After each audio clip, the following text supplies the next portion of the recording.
Alright, this is how I increased my squat by 50 pounds in 1 month. I know that sounds crazy, but I did it, and here's how I did it. But first things first, let me show you the video so that there's some actual proof behind what I'm talking about. Here it is.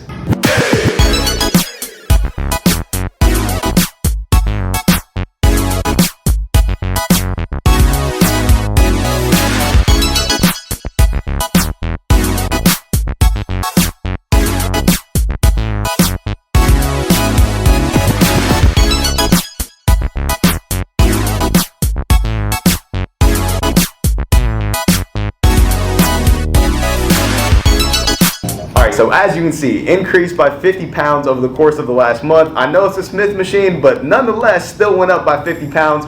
Did 4 reps with 315 on the Smith machine, technically 295, whatever, and then did 365 for 4 reps, technically 345, whatever. Either way, increased by 50 pounds. This is how I did it. I'm gonna break this video down into the 4 main ways. I'm gonna tell you what the 4 main things we're gonna talk about are, and then dive specifically into each section. So the first one is obviously what I did with workouts. Second one's gonna be what I did with nutrition. Third is gonna be sleep and recovery side of things, because that's super important. We're gonna get into that. And the last one's gonna be supplements. So first things first, let's dive into the workout side of things. So with workouts, obviously squats are what I'm showing you that I improved on. So the workouts are arguably one of the most important parts, along with all of this. It's all important, but first things first with workouts.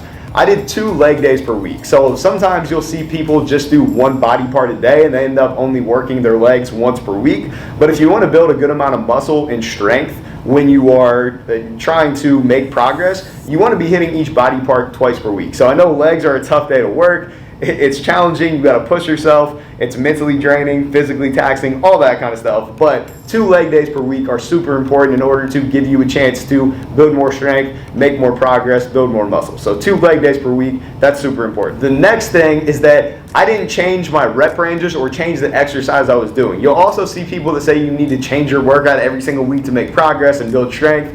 But really, you need to stick to the same core exercises, same compound exercises like squats that you want to get better with. And then it's also helpful to stick with around the same rep range. So for me, I was doing 3 sets of 4 to 6 reps, and I've been doing that now for about 6 weeks straight. And so it gives me a chance to actually make progress within that rep range, be able to track the weights easier and reps I'm doing easier, as opposed to if I just walked in the gym randomly one day and was like, all right, I'm going to do 4 sets of 15 today, and the next week I'm going to try to max out. Like, it's hard to actually know that you're making progress or like what to do the next workout. So that's why you want to stick with the same exercises for a consistent amount of time. And then going off of that, I tracked the weights and reps I was doing every single week. So the first week, as you can see in that video, I was doing, or 4 weeks ago, I was doing 3 sets of 4 reps with 315. I marked that down. Each week, I would try to get a little bit better, and that's going to get into the next point in a second, but I'd try to get a little bit better, mark down the weights and reps that I was doing so that getting into the next point, I could set goals for myself for the next workout. So I knew that the previous week I did 315. So then this week, if I had more energy and felt good, I would try 325 and then 335 and so on. Some weeks I was feeling a little bit better, had a little bit more strength, had a little bit more energy. So I was able to go up in weight a little bit quicker. Whereas some weeks it was only going up in weight by 2.5 pounds each side, 5 pounds total. So one of the weeks I know I did 335 and then did 340. So only one added a 2.5 on each side, but as long as you're getting a little bit better each week, it's going to compound over time and allow you to make a lot of progress. So those are the main things with the workout side of things. Hitting legs twice per week. That's the same thing with any body part you want to improve on and build muscle on. You want to hit that body part twice per week. You want to work on the same compound exercises week after week so you give yourself a chance to actually make progress.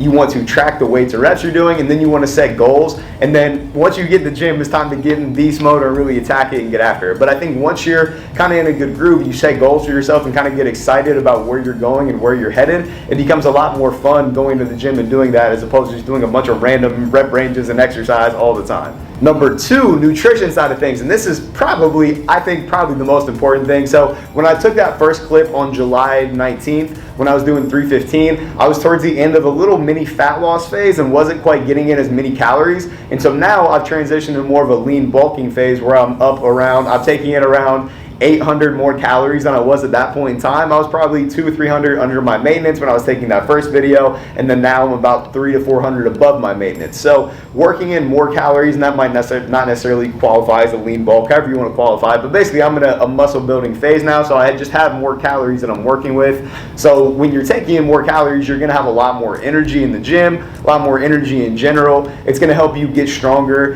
and make more progress building muscle easier over time. So that's one of the main benefits of just getting in more calories, that you have more energy. The next thing is that I was getting in plenty of protein. So in order to recover from your workouts, build a good amount of muscle, you need to make sure you're getting in enough protein. It's not quite as much protein as people think. I know a lot of people in the fitness space say you need to get in 1 gram per 1 pound of body weight. However, you can get away with about 0.6, 0.7 grams per 1 pound of body weight. So say you weigh 200 pounds, if you got in at least 120 grams of protein per day, you're going to be in a good spot. I've been getting in around 1 gram per pound of body weight, but some days a little bit less. I just try to base most of my meals around a protein source and get in roughly around that amount. All right, number 3, sleep and recovery. And this is something I used to struggle with so much, and still sometimes do, getting in enough sleep. So sleep is going to help you fully recover from the workouts. It's going to allow your central nervous system to recharge and refresh and reset, and you're going to feel better when you're actually doing the workouts. And then also the recovery side of things, just in general, I'm still taking 1 to 2 off days from lifting each week, just rest days. Or if I don't want to take a full rest day, I'll just do something kind of light in the gym where I'm not taxing my central nervous system too much, like just an arm day where I'm just going like a little bit higher reps, just trying to get a nice little pump going. And that gives me time, again, to fully recover, recharge, feel good for the next leg day, next leg session. And then the last thing, number 4, is going to be supplements. And supplements literally are the last thing you want to worry about. If you don't have a proper workout routine, you're not on the ball and know what you're doing with nutrition, and then you're not getting enough sleep, then you shouldn't worry about supplements at all. But now that I've kind of taken care of those main things, now that I'm doing that on a regular basis, I'm starting to worry about supplements a little bit more and prioritizing those. So the main things that I'm doing right now and taking are going to be pre-workout, which is going to help you get a little bit more energy for your workout. Sometimes I just drink coffee just to get a little bit more caffeine in, but if you need a little extra juice and want to feel a little something, take pre-workout, that works. The next thing that I take is protein powders. Just sometimes on occasion, if I feel like I'm not going to get enough protein in that day, protein powder just helps you get in a little bit more protein.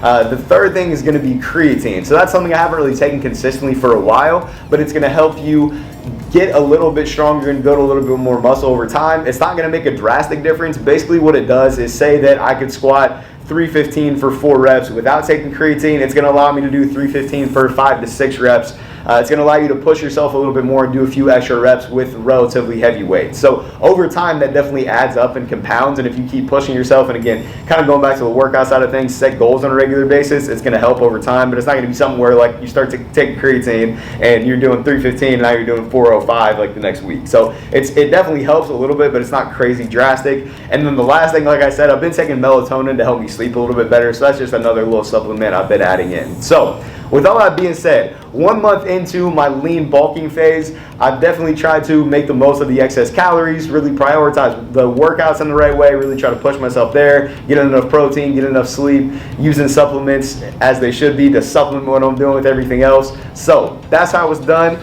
Don't forget to like the video, subscribe to my channel, comment any questions you have, let me know what your thoughts are. But that's how it's done. If you want to get better, you want to build muscle, you want to build strength, those are the main things that you should focus on. And you can even do some of those things even if you are in more of a fat loss phase, but especially when you are getting in more calories, those become important. Honestly, it's important whatever. All of that stuff outside of calories are going to be the same regardless if you're trying to lose fat or trying to build muscle, or do a little bit of both at the same time. Those are the areas you want to prioritize.